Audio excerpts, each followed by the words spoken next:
Welcome children. In this video we are going to continue with few more functions related to dictionary which are related to deleting key value pairs from a dictionary. So whenever you need to delete some key value pair, what all functions are available and what are the ways to do it will be clear to you in this video. So let us now start with the very first function, that is pop function. Children, you have already studied about this pop function in list, and you have seen that in case of list you need to pass a index in this pop function, and whatever index you were passing, that particular element used to get deleted. यानी आप जो index देते थे उस index का element delete हो जाता था लिस्ट से. ठीक है, तो आपको मालूम है कि in case of dictionary who plays the role of an index, it is key of a dictionary. Okay, so here you are going to specify a key as parameter, and whatever key you specify, that key value pair gets deleted from the dictionary, and it also returns the value of the dictionary value of that key value pair which you are going to delete. यानी कि आप जिस की value pair को delete करने जा रहे होते हैं ये उसकी वैल्यू को रिटर्न भी करता है. तो यहाँ पे दो चीज़ें होती हैं. What are you are going to give? You are going to give a key name. You have to give the key name, और जो भी की आप देंगे उसका की वैल्यू पेयर डिलीट हो जाएगा, और साथ में वो वैल्यू रिटर्न भी करेगा. यानी उस की जो वैल्यू है वो रिटर्न भी करेगा. अब जब हम इस फंक्शन को यूज़ करते हैं तो आप देख रहे हैं कि यहाँ पे दो आर्ग्यूमेंट हम पास करते हैं. इसमें से जो पहला आर्ग्यूमेंट है दैट इज़ की नेम, इसमें हम यहाँ पे अपनी डिक्शनरी की वो की देते हैं जिसके एलिमेंट जिसकी वैल्यू को हमें डिलीट करना है, यानी जिस की वैल्यू पेयर को हमें डिलीट करना है, और ये तो हमें देना ही पड़ेगा. ये यहाँ पे ऑप्शनल नहीं है. लिस्ट के केस में अगर हम इंडेक्स नहीं देते थे तो वो लास्ट एलिमेंट डिलीट कर देता, लेकिन डिक्शनरी में ऐसा नहीं होता है. डिक्शनरी में आप जो की देते हैं यहाँ पे उसकी वो अलग की वैल्यू पेयर डिलीट हो जाता है. और ये जो डिफ़ॉल्ट वैल्यू है, ये जो हमारा आर्ग्यूमेंट है, ये ऑप्शनल है. इसको हम मन हो तो दें, नहीं मन है तो नहीं दें. तो इसका यूज़ क्या है ये आपको अब क्लियर होगा. देखिए, सबसे पहली बात कि अगर ये की एग्जिस्ट करती है तो वो की वैल्यू पेयर डिलीट हो जाएगा और उसकी वैल्यू रिटर्न हो जाएगी एज एन आंसर. लेकिन अगर ये की एग्जिस्ट नहीं करती तो नॉर्मली हमें एक इंडेक्स एरर मिलना चाहिए, हमें की एरर मिलना चाहिए. लेकिन अगर हमने ये डिफ़ॉल्ट वैल्यू दे रखी है तो हमें की एरर ना मिलके ये जो वैल्यू हमने स्पेसिफाई की है ये मिलेगी हमें. ठीक है, तो ये this is the significance of this default value कि अगर ये की एग्जिस्ट नहीं करती है और आपने ये वैल्यू दे रखी है तो ये वैल्यू प्रिंट हो जाएगी एज एन आंसर. लेकिन अगर आपने ये वैल्यू नहीं दे रखी है तो आपको की एरर मिलेगा. See, this is what is written in these 2 points. If the specified key exist, its value gets returned and the key value pair gets deleted.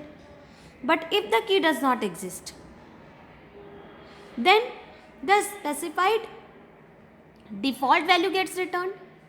और अगर आपने डिफ़ॉल्ट वैल्यू नहीं दे रखी है तो आपको की एरर रेज होगी. अब इसको एग्जाम्पल से देखिए.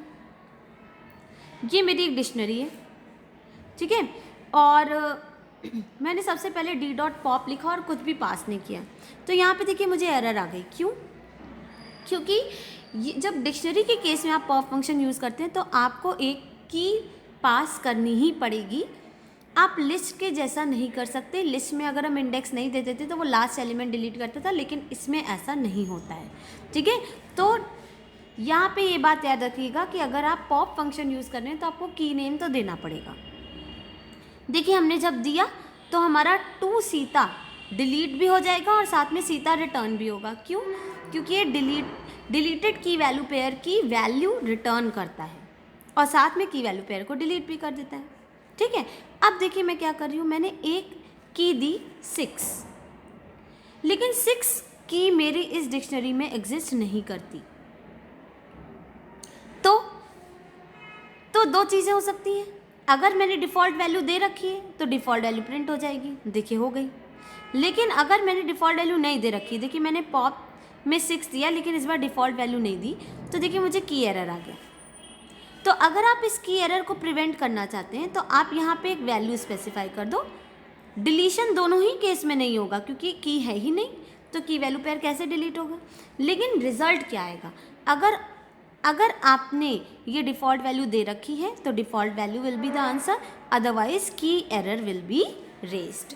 तो इस डिफ़ॉल्ट वैल्यू का सिर्फ एक सिग्निफिकेंस है कि आप इसको की एरर देने से रोक सकते हैं। की एरर ना देके आप अपनी तरफ से कोई स्टेटमेंट इसमें दे के रखिए, वही आपको एज एन आंसर प्रिंट हो जाएगा in case the key is not existing. ठीक है। Then the next function is pop item function. अब जैसा कि मैंने आपको पॉप फंक्शन में बताया कि पॉप फंक्शन में आपको की देनी ही पड़ेगी, अदरवाइज एरर आएगी। लिस्ट में क्या होता था, हम इंडेक्स नहीं देते थे पॉप फंक्शन में तो लास्ट एलिमेंट डिलीट हो जाता था।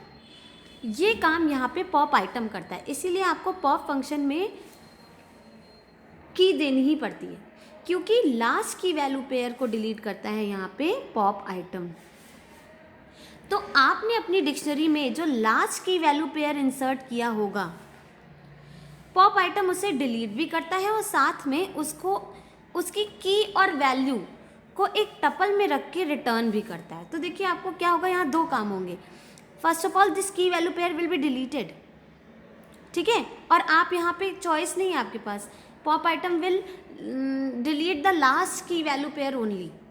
आपकी डिक्शनरी में जो last key value pair insert किया गया होगा वो वहाँ से डिलीट हो जाएगा और साथ में वो जो की वैल्यू पेयर है वो टपल में रख के रिटर्न भी होगा। तो देखिए हम यहाँ पे कुछ भी पास नहीं करते हैं, लेकिन ये हमें एक टपल रिटर्न करता है जिसमें डिलीटेड की और वैल्यू प्रेजेंट होते हैं। इसको एग्जाम्पल से देखते हैं। यहाँ देखिए मैंने लिखा ये डिक्शनरी है मेरी और मैंने इस डिक्शनरी में लास्ट की वैल्यू पेयर जो दिया था वो 6 नितिन था। तो देखिए जब मैंने आपको डिक्शनरी प्रिंट की तो देखिए ऐसे प्रिंट हुई। जब मैंने डी डॉट पॉप आइटम लिखा तो इसने अपने आप 6 नितिन को डिलीट भी किया और साथ में 6 नितिन को टपल में रख के रिटर्न भी किया। तो ये जो फंक्शन है ये हमारे लिए की वैल्यू पेयर को हटाता भी है और की और वैल्यू दोनों रिटर्न करता है एक टपल में रख के। तो अगर आपको कभी इस टाइप के काम की ज़रूरत होती है तो हम इस फंक्शन को यूज़ करते हैं। इसके बाद देखिए जब मैंने प्रिंट किया डी को तो मेरा 6 नितिन ये की वैल्यू पेयर डिक्शनरी में नहीं है, पहले था और साथ में ये देखिए रिटर्न भी हुआ था। ठीक है, तो this is the purpose of pop item function, last inserted key value pair from the dictionary, okay, and returns it in the form of a key comma value tuple. Next statement is del statement. अब del statement से क्या होता है, del statement भी आपने list के case में पढ़ा था और आपने देखा था कि वहाँ पे हम इंडेक्सेस देते थे तो उन इंडेक्सेस पे जो एलिमेंट्स फॉल करते थे वो एलिमेंट्स हमारी लिस्ट से डिलीट हो जाते थे। तो बिल्कुल ऐसा ही काम यहाँ पे भी होता है, लेकिन हम यहाँ पे डेल स्टेटमेंट को दो काम के लिए यूज़ कर सकते हैं। पहला है कि हम जो भी हम we can be use to delete an individual key value pair, यानी हम किसी एक पर्टिकुलर की वैल्यू पेयर को डिलीट कर सकते हैं या फिर एंटायर डिक्शनरी को डिलीट कर सकते हैं अलॉन्ग विद डिक्शनरी ऑब्जेक्ट। यानी अगर मान लीजिए आप एक पर्टिकुलर की वैल्यू पेयर डिलीट करना चाहते हैं तो आप इस फंक्शन को यूज़ कर सकते हैं, और अगर आप पूरी की पूरी डिक्शनरी ही रैम से हटाना चाहते हैं तो आप ये यूज़ कर सकते हैं। अब इसमें और पॉप फंक्शन में अंतर ये है कि पॉप फंक्शन आपके लिए की वैल्यू पेयर को हटाता है, साथ में उसकी वैल्यू रिटर्न भी करता है, लेकिन del will not return the value, ये सिंपली की वैल्यू पेयर को हटा देगा। ठीक है, इन दोनों स्टेटमेंट्स को डिटेल में देखें तो यहाँ पे देखिए डेल डिक्ट नेम की, तो आप यहाँ पे क्या करेंगे, डेल लिखेंगे, डिक्शनरी का नेम लिखेंगे और जो भी की लिखेंगे अगर वो की एग्जिस्ट करती होगी तो आपका वो की वैल्यू पेयर डिलीट हो जाएगा, और अगर नहीं एग्जिस्ट करती होगी तो आपको की एरर आ जाएगा। ठीक है, तो यहाँ पे वो ऑप्शन भी नहीं है जो कि हमारा पॉप फंक्शन में था कि अगर हमें हमारी की एग्जिस्ट ना करे तो हम एक अपनी तरफ से स्टेटमेंट दे दें की एरर देने से उसको रोक ले, लेकिन यहाँ पे ऐसा नहीं है ऑप्शन। यहाँ पे आपकी की अगर एग्जिस्ट करेगी तो की वैल्यू पेयर डिलीट हो जाएगा, अगर नहीं एग्जिस्ट करेगी तो आपको की एरर रेज हो जाएगा। ठीक है, यहाँ पे आप एग्जाम्पल देख लीजिए। ये डिक्शनरी है, फिर इसमें मैंने लिखा डेल ई नेम। ठीक है, तो ई नेम एग्जिस्ट कर रहा था तो ये इसने क्या किया, ई नेम मानस ये डिलीट कर दिया। ठीक है, तो डिक्शनरी आप देखिए, इसके बाद ई नेम मानस इस डिक्शनरी में नहीं है, लेकिन इसने मानस को रिटर्न नहीं किया जैसे कि पॉप फंक्शन करता था, लेकिन इसने ये रिटर्न नहीं करता। Del E M P city लिखा तो सिटी भी एग्जिस्ट कर रही थी, तो सिटी डेली डिलीट हो गया और डिक्शनरी इतनी सी बची। ठीक है, अब आपने लिखा डेल ई एम पी डेप्ट। अब डेप्ट नाम की डिक्शनरी यहाँ पे की नहीं थी, तो देखिए वो आपको की एरर दे दिया। So you don't have that provision of giving some statement from your side if this key is not existing, आपको यहाँ पे की एरर ही मिलेगी।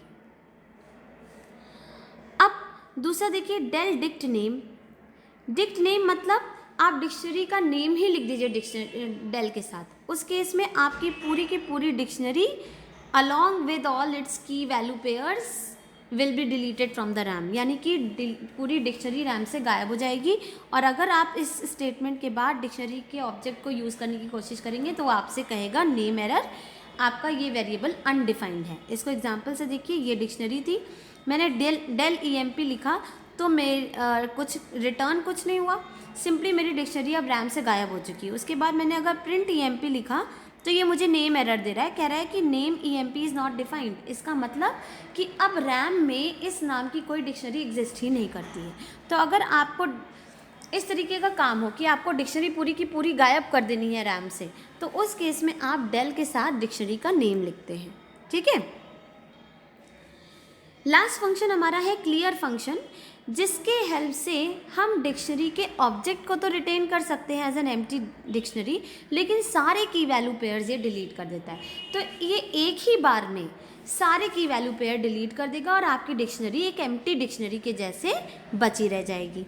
तो देखिए इससे क्या होता है, हम इसमें देते कुछ भी नहीं है, we do not give any parameter and it does not return anything, it simply deletes all the key value pairs from the dictionary and leaves the dictionary object as an empty dictionary। ठीक है, इसको example से देखते हैं।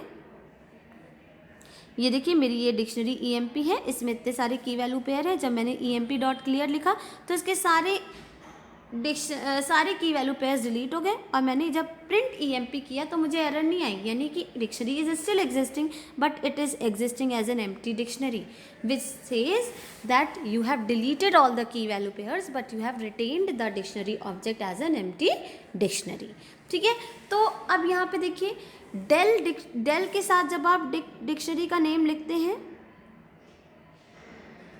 तो इससे क्या हो रहा था कि पूरी डिक्शनरी ही गायब हो जा रही थी, not even empty dictionary was left, लेकिन क्लियर से आपकी एम्प्टी डिक्शनरी बची रह जाती है और बाकी की वैल्यू पेयर हट जाते हैं। तो आपको जो काम हो, जिस तरीके का पर्पस हो, उसके अकॉर्डिंग आप यहाँ पे पॉप आइटम, क्लियर या फिर डेल स्टेटमेंट यूज़ करते हैं और अपना काम अपने हिसाब से एग्जीक्यूट करवा लेते हैं।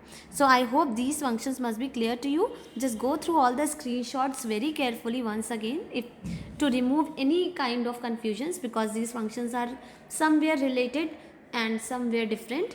So just focus upon the screenshots once again, you will be clear about all the functions. So if you still have any confusion, you can write it in the comment section. Thank you so much.